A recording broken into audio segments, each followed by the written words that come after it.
What if the reason your life feels stuck has nothing to do with bad luck, lack of opportunity, or other people, but everything to do with one thing you can't see?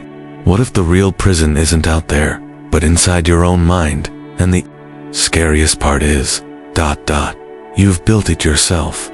A closed mind doesn't feel like a trap at first. It feels like certainty. It feels like strength. It feels like knowing who you are and what works. But what if I told you that what you think is confidence might actually be fear in disguise? That your commitment to being right might be the very thing keeping you from growing, connecting, or thriving? Imagine this. You've been walking the same road for years. It's familiar. You know every turn, every crack in the pavement. You've told yourself, this is the best way. I've done it this way my whole life. But one day, you start noticing that others are passing you by. They're discovering new paths, evolving, doing things you never imagined and part of. You wonders if you've missed something. But instead of exploring, you dig your heels in deeper, convinced that change means defeat. That's how a closed mind operates. It isn't loud, it doesn't throw tantrums, it simply whispers, stay here, don't question, you know best. It shuts out new ideas, new people, and new truths, especially the ones that could set you free. Sandra didn't see it coming. She had built her reputation as a results-driven leader in a tech firm based in Seattle. For over a decade, her team respected her consistency. She was steady, focused, and proud of doing things by the book. When remote work became the new normal, she scoffed at it. This is just a trend, she said. We'll be back in the office in no time. Her team suggested tools that would streamline communication and boost collaboration in a hybrid environment. Sandra said no. We've used email and spreadsheets for 10 years. It works. They brought ideas from newer companies they admired. She dismissed them. We don't need gimmicks. Stick to the basics. But under Sandra's leadership, the basics began to crumble. Talent left. Performance slipped. Innovation dried up. Still, she didn't bend. She blamed the younger generation, the laziness of remote culture, and even bad luck. She questioned everything except herself. Eventually, the higher-ups noticed. Productivity was down. Morale was low. Sandra, once the company's most reliable pillar, was asked to step down from her role. Not because she failed at her job, but because she refused to grow with it. That's the tragedy of a closed mind. It doesn't just block new knowledge, it creates a ripple effect. It limits your team, your relationships, your potential. It turns your confidence into stubbornness, your discipline into dogma, and your leadership into isolation. But here's the deeper truth. This isn't just Sandra's story, it's ours. Because we've all had moments when we clung to what we knew instead of being open to what we didn't. We've all rejected feedback that made us uncomfortable. We've all confused pride with principle, and we've all paid the price in some way. The Stoics knew this well. Epictetus once said, "It is impossible for a man to learn what he thinks he already knows." That's the core of wisdom.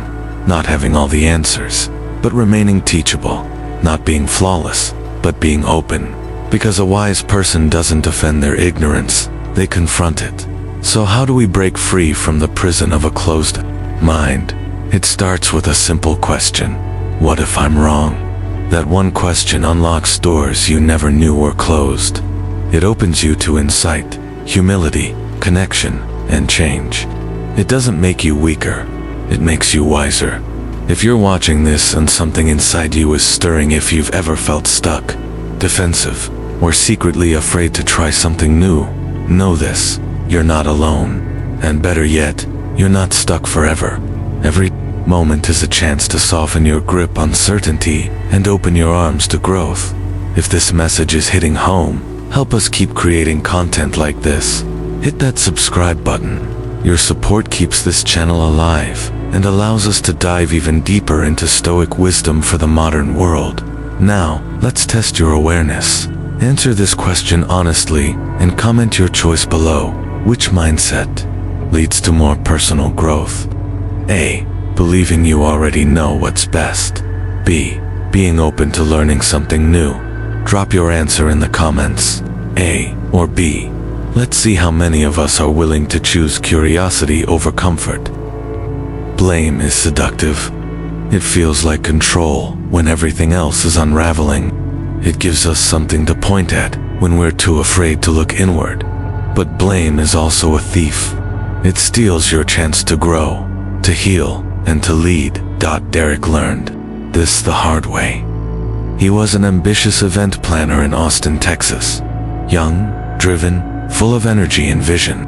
He'd been climbing the ladder quickly, impressing sponsors with bold ideas and bringing a fresh, creative spark to every conference he touched.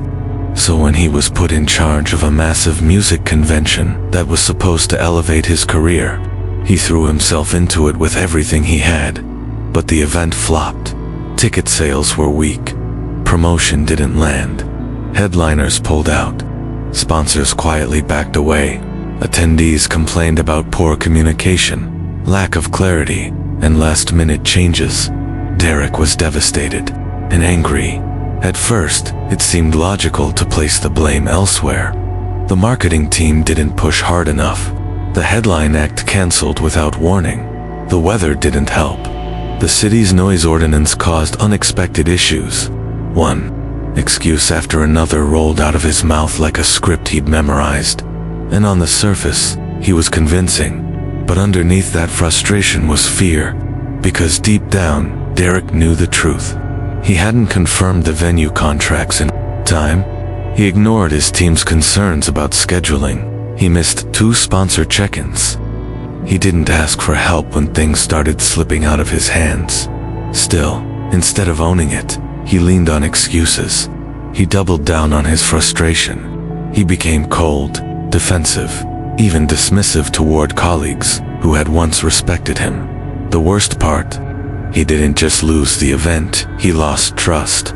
Trust from his peers, from the artists, from the community that had once cheered him on. Blame can do that. It feels like protection, but it isolates you. It keeps your pride intact, but it fractures your relationships. And worst of all, it blinds you from the one thing that could actually help you improve: responsibility. Stoic philosophy is clear on this. The only thing we truly control is our response. Blaming external circumstances might explain the situation, but it will never transform it. Responsibility, on the other hand, is the gateway to power. Derek didn't realize that until months later, after the storm died down, after the silence settled in. He found himself looking in the mirror, not with anger this time, but with honesty. He began to ask hard questions. What did I miss? Why didn't I act sooner? Where was I afraid to be vulnerable? And those questions changed everything. He went back to his team, not with excuses, but with gratitude and accountability. He apologized. He asked for feedback. He listened. And when he got a second chance at a smaller event later that year, he did things differently. He communicated better, planned more thoroughly, owned every mistake before it became a disaster. The result wasn't just a successful event. It was a version of Derek who had finally stepped into real leadership. Not because he was perfect, but because he had chosen growth over pride. We all have a Derek moment at some point in our lives, a time where things fall apart, and the easiest escape is to point fingers. But every time we do, we push away the very lesson that could make us stronger. Blame might make you feel smart, but responsibility makes you wise. Ask yourself this: when something goes wrong in your life, at work, in relationships, even in your health, what's your first instinct? Is it to look outward or inward? Do you rush to assign fault, or do you pause to reflect? And here's the truth most people avoid. Sometimes things fall apart because of you, and that's okay. That's human. The problem isn't in making mistakes. It's in pretending you didn't. The moment you own your part in any failure is the moment you take back control of your future. So, If you're standing in the aftermath of a failure right now, ask the hard question, what part of this is mine to own? Because while blame might keep you comfortable, only ownership will set you free. There's a dangerous illusion that many intelligent people fall into. It's the belief that because they've succeeded before, they always know best, that they've arrived, that they've outgrown the need to listen. But what they don't realize is that arrogance is not a sign of wisdom. It's the very thing that quietly dismantles it from within. Brandon was the star of his company's creative team in New York City. His campaigns had won awards. His presentations were electric. His resume read like a highlight reel. When he walked into a room, people paid attention, not just because of his title, but because of his certainty. He had answers for everything, confidence in abundance, a track record to back it up. But somewhere along the way, that confidence hardened into something else. It started small, dismissing junior team members' suggestions with a polite chuckle, interrupting brainstorming sessions with, "Let me tell you what works," making last-minute changes to concepts without consulting anyone. His voice dominated every meeting. His name headlined every deck. And eventually, his need to be right started, outweighing the team's need to be heard. Then came the campaign. It was a high-profile launch for a brand trying to connect with Gen Z consumers. The younger creatives on Brandon's team brought fresh insights, authenticity, transparency, a rejection of traditional sales language. But Brandon wasn't interested. "Trust me," he said. "I've done this 100 times. I know what sells." He ignored the feedback, greenlit a flashy tone-deaf campaign built around outdated assumptions. It tanked. The backlash online was brutal. Sales plummeted. The brand trended for all the wrong reasons. Internally, the team was furious, not because the campaign failed, but because they weren't allowed to help prevent it. They had spoken up. They had tried. But Brandon didn't listen. When his manager called for a debrief, Brandon still deflected. He blamed the algorithm, the timing, the mood of the market. But deep down, he felt the shift. People no longer saw him as the visionary. They saw him as the barrier. What Brandon failed to see is that arrogance is a wall we build to protect our ego from the discomfort of being challenged. But that wall doesn't just keep criticism out. It keeps growth out. Collaboration, innovation, trust. The Stoics taught that true wisdom comes from knowing how little we know. That the wise man isn't the one who talks the most, but the one who listens with the intent to understand. That humility isn't weakness, it's the foundation of strength. Eventually, Brandon did have a reckoning. Not because someone forced him to, but because he finally felt what it was like to be alone in a room full of people. His words no longer carried weight. His team no longer leaned in, and that silence was louder than any critique. He began asking questions again, not to trap others into admitting he was right, but to learn, to truly see. He started showing appreciation, making space for voices besides his own. He let others take the spotlight, and in doing so, slowly rebuilt trust. Arrogance thrives in echo chambers, but humility builds bridges. If you're reading this, and you're in a position of leadership, ask yourself, are people silent around you because they agree or because they're afraid to disagree? When was the last time you changed your mind in a meeting? When was the last time you admitted you were wrong? Brandon wasn't stupid. He was brilliant, but brilliance unchecked by humility is fragile. It cracks under pressure. It isolates. It eventually burns out. So if you found yourself defending more than listening, proving more than learning, maybe it's time to pause, look around. Ask one brave question to someone you trust. Is there something I'm not seeing? The answer might humble you, but it might also save your leadership, your team, and your impact. Because people don't follow arrogance, they tolerate it, and only for so long. Wisdom doesn't demand the spotlight. It shares it, and the most powerful leaders are the ones who understand this simple truth. You don't have to be the smartest, person in the room. You just have to be the most willing to grow. Empathy isn't something you can track in a spreadsheet or quantify in a quarterly report. It doesn't scream for recognition or demand the spotlight. But when it's missing, its absence leaves a cold void that poisons even the most competent of environments. It shows up in broken teams, in miscommunication, in people walking away not because they lacked skill, but because they lacked connection. James was a man of numbers. As the senior finance officer in a respected firm in Chicago, he was admired for his accuracy, his consistency, and his no-nonsense leadership style. Everything had its place. Everyone had a job. Deadlines were sacred, and emotions, in his world, were distractions. To James, compassion was something you offered after work hours, if at all. Inside the office, there was no room for softness. He prided himself on being objective, sharp, and emotionally untouchable. Then, Maria joined his team. She was a talented analyst, driven and thoughtful, but her first months were rocky. Tasks were late. Her communication grew spotty. James noticed, and one morning in front of the entire team, he called her out. "You need to decide if you're here to work or not. I don't have time for people who can't keep up." What he didn't know, what he hadn't bothered to ask, was that Maria's infant son had been in and out of the hospital for weeks. She was running on 3 hours of sleep, juggling emergency room visits, childcare issues, and a new job that felt colder every day. She didn't respond to James. She didn't defend herself. She simply nodded, completed her tasks, and 2 weeks later, requested a transfer to another department. James barely noticed until a year later, when his own life was thrown into chaos.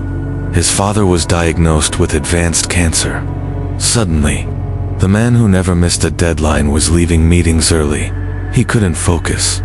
He made mistakes in reports he could usually finish with his eyes closed. And when someone snapped at him during a high-pressure meeting, he felt its shame, frustration, and something else he hadn't recognized before: vulnerability. It broke something open in him. For the first time, James saw the invisible weight so many of his colleagues had carried while he had demanded perfection. He thought about Maria. He remembered her quiet, tired eyes. He realized he'd never asked what was going on. He had only assumed, judged, condemned. Empathy doesn't mean lowering your standards. It means seeing people fully, not just as functions, but as whole beings with stories, struggles, and unseen battles. It means asking before assuming, listening before correcting, being human before being efficient. The Stoics believed deeply in understanding the nature of others. Marcus Aurelius wrote often about the importance of being tolerant with people's flaws, recognizing that we all act according to what we believe is right even when we're wrong. Empathy isn't weakness, it's wisdom. James didn't become a different person overnight, but he started showing up differently. He began one-on-one check-ins, not just to talk about tasks, but to ask how people were doing. He gave grace where he once gave reprimand. He paused before speaking. He listened more than he spoke. And something remarkable happened. His team didn't get lazier. They got better, more committed, more engaged. The room felt warmer. Trust grew. And James, for the first time in his career, didn't just feel respected, he felt connected. If you've ever led people, worked with people, or lived with people, then empathy is your responsibility. It's the bridge between authority and influence, between being heard and being followed. Without it, you might get compliance, but you'll never earn commitment. So take a moment and ask yourself, who in your life right now might be silently struggling while you're focused on their performance? Who needs compassion more than correction?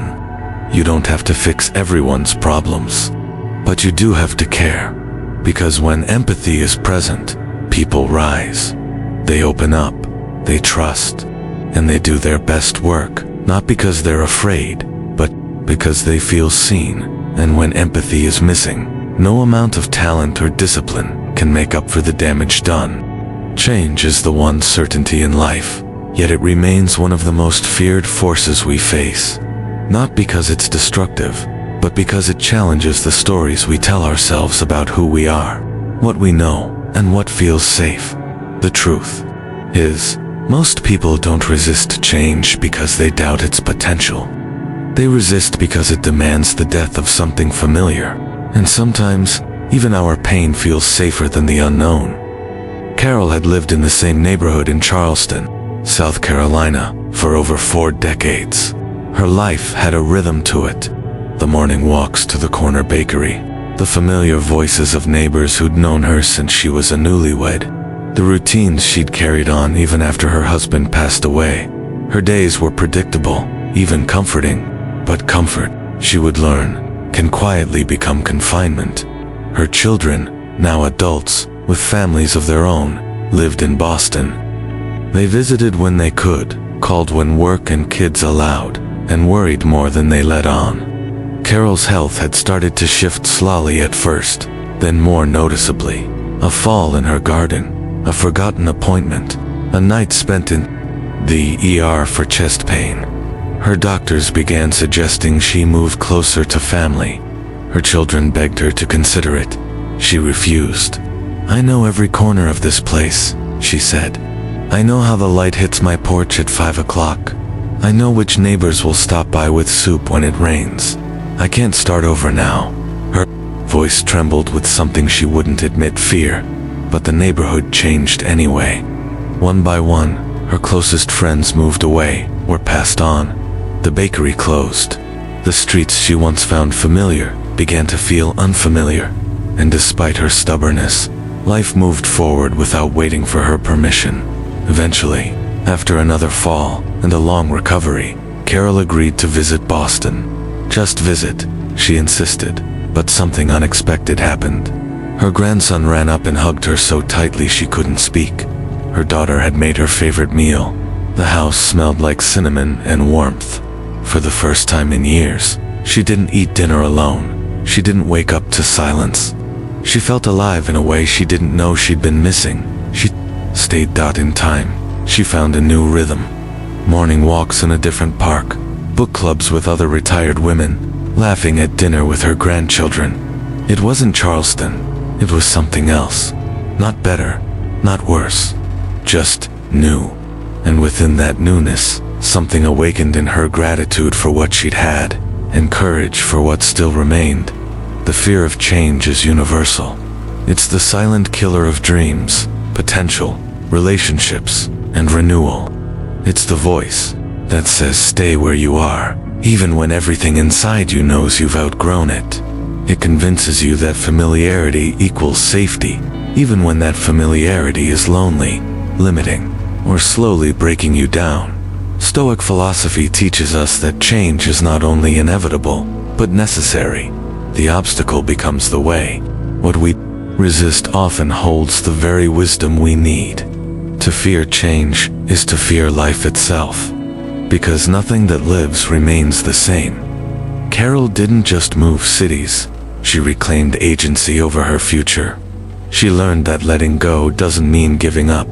It means making space for something new to take root. And sometimes, it's not about chasing a better life. It's about saying yes to the next chapter of the one you already have. If you're standing at a crossroads, paralyzed by the possibility of leaving something behind, ask yourself this: is what I'm holding on to helping me grow, or just keeping me comfortable? Change is rarely convenient. It doesn't ask for permission. It often arrives in the form of disruption, heartbreak, or a whisper that won't go away. But within that disruption is the invitation to evolve. The fear will be there. That's okay. But fear doesn't get to vote. Your growth does. Carol found a new life not because she wasn't scared, but because she chose to move forward anyway. And maybe you're being called to do the same. Because while comfort feels safe, it can also be a quiet cage. And your future deserves more than the illusion of safety. It deserves your courage. Alan had always been the storyteller of his family, the kind of man who filled silences with anecdotes, punchlines, and well-meaning advice. Around the dinner table in their Denver home, his voice often took up the most space. To him, sharing stories was a way of connecting, of offering wisdom, of keeping the energy alive. But over time, something began to shift, and he couldn't quite name it. His teenage son stopped opening up. His daughter replied with one-word answers. His wife, once eager to engage in debates or plans, grew quiet, choosing to listen more and speak less. Alan noticed the change, but dismissed it. Maybe they were tired. Maybe it was just a phase. He told himself they needed his leadership, his insight, his presence.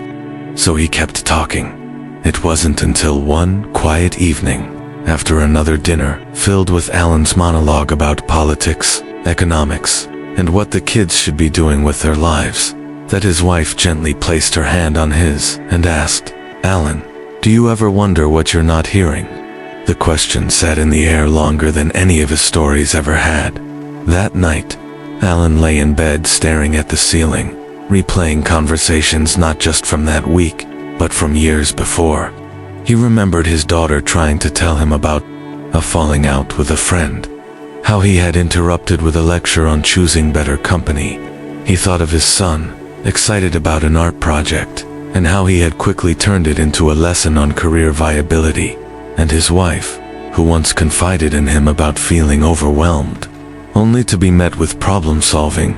Instead of understanding, he began to realize what had been missing all along: silence. Not empty silence, but the kind that makes room for someone else, the kind that invites others in, the kind that says, "I'm here, I see you, tell me more."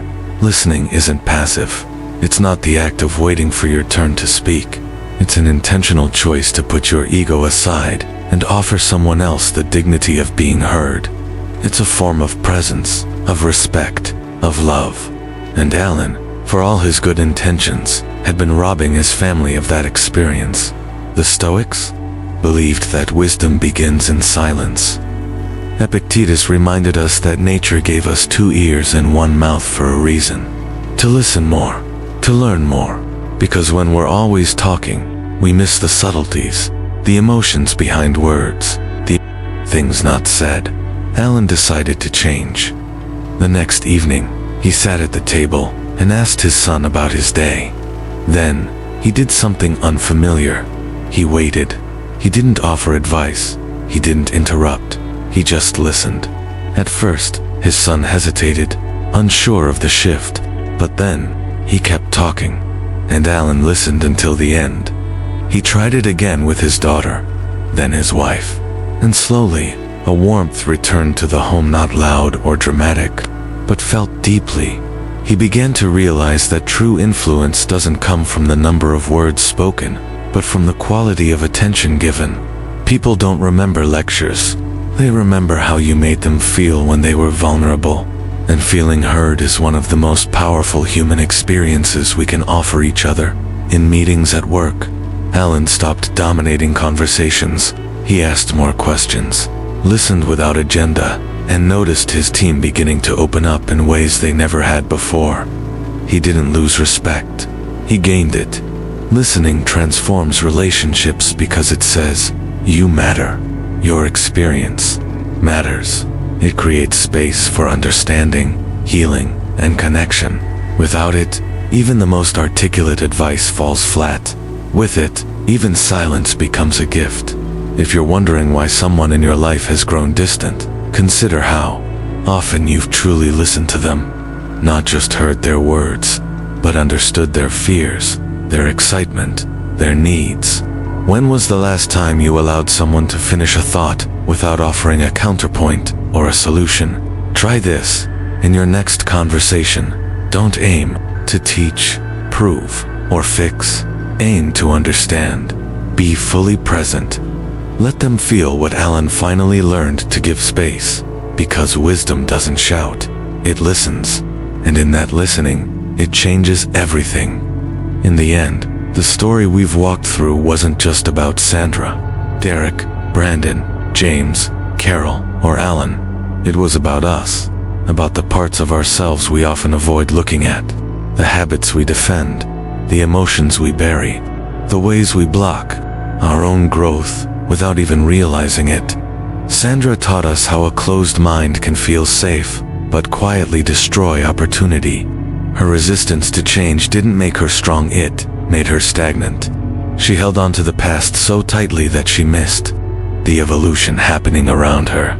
It wasn't until her world shrunk that she realized the cost of refusing to open up.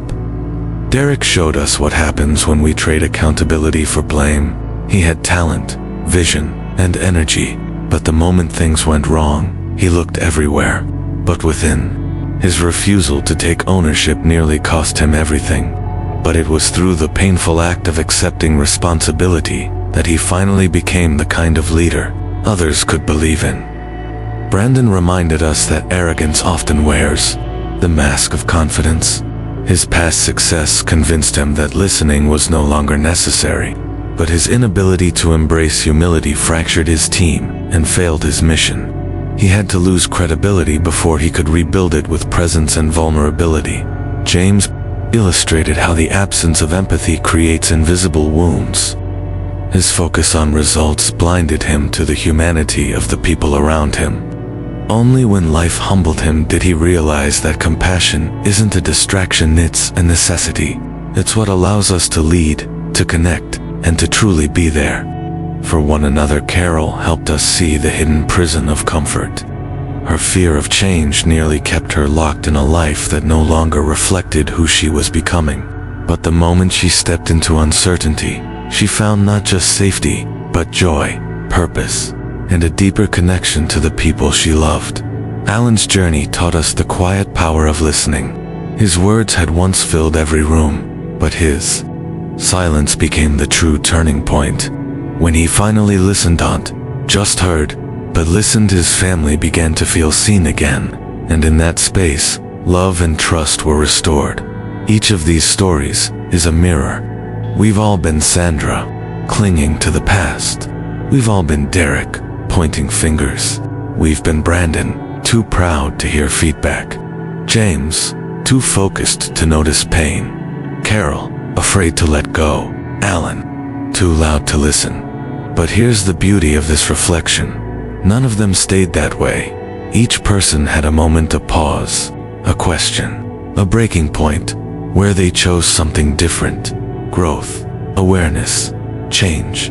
Not because they were perfect, but because they were willing. That's the real lesson. Wisdom isn't a destination. It's a decision, made daily, chosen moment by moment. You don't have to get it all right. You just have to stay open. To admit when you're wrong. To feel for others, even when you're overwhelmed. To take responsibility when it's uncomfortable. To release the grip of control and step into the unknown with courage. To shut your mouth long enough to truly hear. Stoic philosophy doesn't promise ease, it promises depth. A life of meaning, clarity, and grounded purpose if we're brave enough to live it. So how do we apply this now? Start with awareness. Catch yourself in the act when you're dismissing a new idea, blaming someone else, shutting down feedback, ignoring someone's pain, resisting change, or interrupting when you should be listening. Don't judge yourself, just notice then. Choose differently. Apologize when needed. Ask better questions. Be quiet long enough to hear something new. Say yes to the challenge that scares you. Not to impress others, but to meet the better version of yourself waiting on the other side. Every small shift counts. Every conversation, every pause, every act of humility. Now I want to hear from you. Which of the 6 stories resonated with you the most, and why? Was it the fear of change? The resistance to listen? The instinct to blame? Share your thoughts in the comments. A or B? Sandra or Carol? Alan or Derek? Let's learn from each other, because your insight might be exactly what someone else needs to hear today. And if this journey stirred something in you, if it made you think deeper, feel stronger, or want to be better, do us a favor. Hit that subscribe button. Support this channel so we can keep bringing you content that challenges the way you see yourself and the world around you. Because wisdom is a journey and we're walking it together. one choice at a time.